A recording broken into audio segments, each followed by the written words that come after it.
पार्वती मैया हमारे आंगन में आए, श्रद्धा हमारे आंगन में आए सत्यनारायण बाबू, तब हमारे जीवन में सकल सिद्धि संपत्ति छा जाती है। अच्छा, जिसके घर में सकल सिद्धि और संपत्ति ना हो मंजू बच्ची, उसको समझ लेना चाहिए कि हमारी जिंदगी में इसकी कमी है।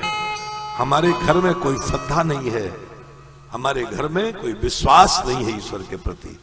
बहरची बाबू, जिसके घर में श्रद्धा और ईश्वर के प्रति विश्वास है, वहां सकल सिद्धि संपत्ति छा जाती है। अच्छा, तो लोग कहेंगे महाराज कैसे हम जाने कि हमारे घर में श्रद्धा है? ये काम की बात है। कैसे हम जाने प्रवीण बाबू हमारे घर में श्रद्धा है, हम जाने कैसे? ये काम की बात जरा नोट करना, हम अलग से नहीं ला रहे, सब इसमें ग्रंथ में पहले से वर्णित है। आपके घर में कभी कोई संत महात्मा पधार जाए, अच्छा आकस्मिक पधार जाए, आपकी प्लानिंग ना हो, आकस्मिक आपको खबर मिले कि आपके घर में संत आ रहे हैं, आकस्मिक, और आपके घर की कोई बहू, आपके घर की कोई बेटी, आपके घर का कोई बेटा महात्मा के पहुंच जाने पर बोले, ये महात्मा जी जरा खड़े हो जाइए तो,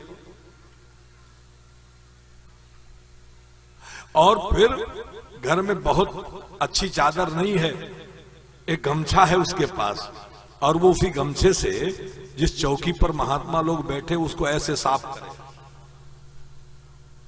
महाराज बैठिए, महाराज बैठिए, अथवा अपनी गमछे को निकालकर बिछाया और बोला महाराज बैठिए, अथवा दौड़ते हुए घर के अंदर से एक बहू निकली और अपने बक्सा में से चादर निकाल के दौड़ी दौड़ी आई और आकर चादर बिछाया, तब समझना बाप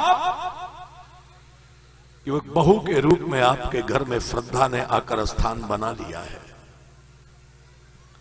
जब हृदय से संत के स्वागत में हमारी बेटी हो, हमारा बेटा हो, हमारा भाई हो, हमारे पति हो, हमारे बाबा हो, कोई किसी का मन उमड़ जाता हो किसी संत के स्वागत में, बस उसी क्षण नोट कर लेना, भगवान को अगरबत्ती दिखाकर मगन हो जाना कि बाप मेरे आंगन में परमात्मा के आने का संकेत हो रहा है। संत जहां पहले आते हैं, भगवंत पीछे पीछे वहीं आते हैं। 5200 कुछ वर्ष पहले की घटना याद कर लीजिए। भगवान कृष्ण जी धरती से जाने लगे, भगवान कृष्ण जी धरती से जाने लगे तो अपने सबसे खास मित्र उद्धव को उन्होंने कहा, उद्धव, पुरानी घटना नहीं सुन बाबू, 5000 कुछ वर्ष पहले की घटना है। हे उद्धव, ये जो माता जी सामने बैठी हैं, इनको जिलेबी अच्छी लगती है लेकिन हरदम नहीं, कभी कभी। हाँ, बहरेची बाबू बैठे हैं, इनको इमरती अच्छी लगती है लेकिन हमेशा नहीं, कभी कभी। गंगा सागर बाबू, आपको बेल का शरबत अच्छा लगता है लेकिन आषाढ़ में नहीं, बैसाख में। लेकिन परमात्मा कहते हैं मुझे तो संत बारहों मास हर क्षण 24 घंटे प्रिय लगते हैं।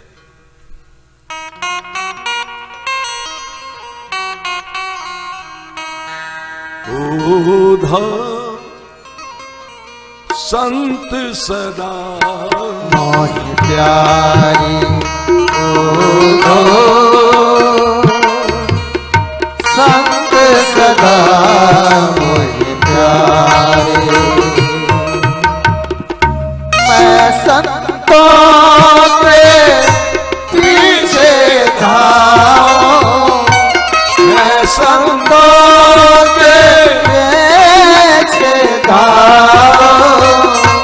जहां जहां संत पधारे, संत सदा मोहि प्यारे। संत सदा मोहि प्यारे। अगर ये कह दिया होता कभी कभी संत मोहि प्यारे,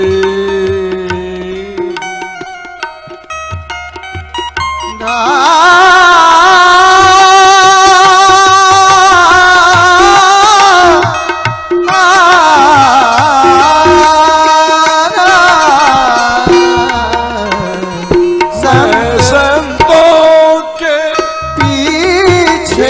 धाऊं, मैं संतों के पीछे धाऊं।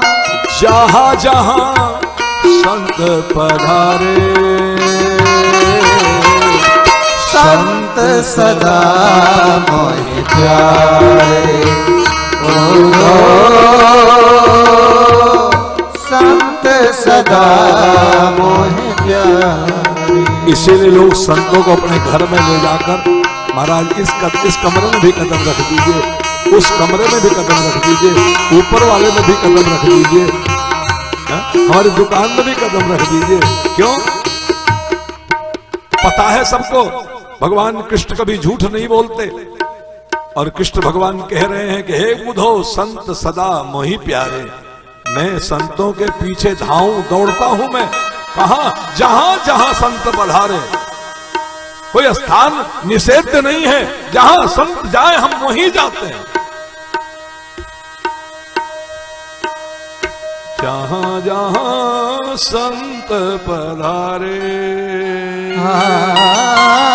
संत सदा मोहि प्यारे।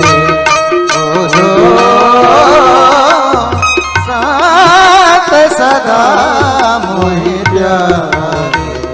आप भगवान सब जगह रहते हैं। भगवान हिमांचल राज के यहाँ संतों का पदार्पण हुआ, नारद बाबा पधारे, नारद बाबा के चरण पखार करके पूजा करी हिमांचल राज ने। आप लोगों के यहाँ 500 बोरा अनाज तो होता होगा गंगा बाबू, सत्यनारायण जी के यहाँ तो 1000 बोरा गेहूं चावल होता होगा, हरिकिशन बाबू के यहाँ भी 1000 बोरा होता होगा। लेकिन बाप साक्षात अन्नपूर्णा जिसकी बेटी बन गई, वो हिमांचल राज कितने महान होंगे। उनके यहां संत पधारे तब क्या किया उन्होंने? चरण पखारी पूजा। दरवाजे पर संत पधार जाए तब पहला काम करना चाहिए, चरण पखार लेना चाहिए। और फिर चरणोदक को क्या करना चाहिए? चरणोदक को नाली में फेंक देना चाहिए, है ना। लोग चरण पखारते चरणोदक को नाली में फेंक देते और बाद में शिकायत करते हुए कहते गंगा सागर बाबू हमारी तो कोई मुक्ति नहीं हुई, हमारा तो कोई काम नहीं बना। तो अन्नपूर्णा के पिताजी, साक्षात अन्नपूर्णा के पिताजी कितने बुद्धिमान हैं। जैसे ही नारद बाबा पधारे, उनके चरण पखार कीन अति पूजा, मोहि सम भाग्यवंत नहीं दूजा।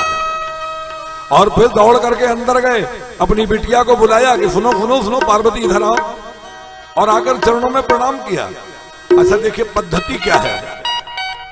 पद्धति यह है बाप, आपके दरवाजे पर संत आए तो मोछ वालों को चाहिए कि पहले वो चरण पखार ले, मोछ वालों को। पर करते क्या है मोछ वाले? ए पिंटू की मम्मी लाते, देखा गुरु महाराज आए बने तो चरण पखारा, बाद में कहते हमको तो कोई फल नहीं मिला। हिमांचल राज ने पहले चरण पखारी और फिर अपनी पत्नी को बुलाया, देवी मैना जरा बाहर आओ। हाँ। नारी सहित मुनि पद सिरुनावा। अकेले प्रणाम नहीं करना चाहिए, संत हमारे दरवाजे पर आ जाए गौरव जी तो हम चरण पखार ले, और फिर पत्नी को बुलाकर बोले आओ साथ में प्रणाम करें। एक आदमी कोई हाथ उठा के बता दो कि आप ऐसा किए हो अपने जीवन में। चलिए एक आदमी गौरव बाबू है यहाँ जो अपनी पत्नी के सहित संत को प्रणाम किए हैं, और फिर चरणों तक नाली में नहीं, चरण सलील सब भवन सिजावा। चरण सलील सब भवन सिजावा। कभी भी संत आपको मिल जाए तो उनका सदुपयोग करो बाप। घर में गीले कपड़े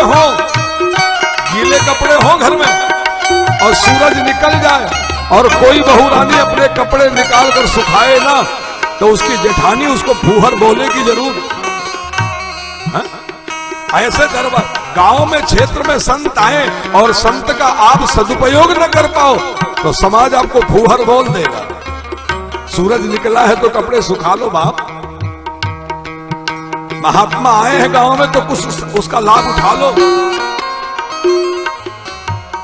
अपनी बेटी को बुलाया तो प्रणाम करो। शायद पार्वती जी ने कह दिया हो कि मैं प्रणाम नहीं करूंगी तो छोड़ नहीं दिया। सुता बोली मेली मुनि शरणा, सुता बोले मेले मुनि चरना। अपनी बेटी को बुलाया कि बेटी आकर प्रणाम करो, नहीं आई तो पकड़ के गर्दन गिरा दिया महात्मा के चरण में। चल, फायदा क्या है? पढ़े लिखे भैया बहनों, जनक जी महाराज संसार के सबसे बड़े बुद्धिमान व्यक्ति थे। धनुष खंडित हुआ, परशुराम जी पधारे और परशुराम जी आए तो सब भाग भाग के भवन में गई, लेकिन जनक जी महाराज ने सीए बोलाए प्रणाम करावा, सीय बोलाए प्रणाम करा।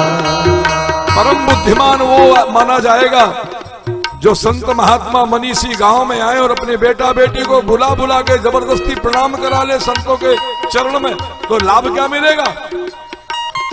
लाभ क्या मिलेगा? संत बोलेगा अखंड सौभाग्यवती भव, आयुष्मान भव। जैसे सीता जी के लिए कहा परशुराम जी ने अखंड सौभाग्यवती भव, मगन हो गई सब सखियां। अब कोई बाल बाका नहीं कर सकेगा जब परशुराम जी ने अखंड सौभाग्यवती होने का वरदान दे दिया।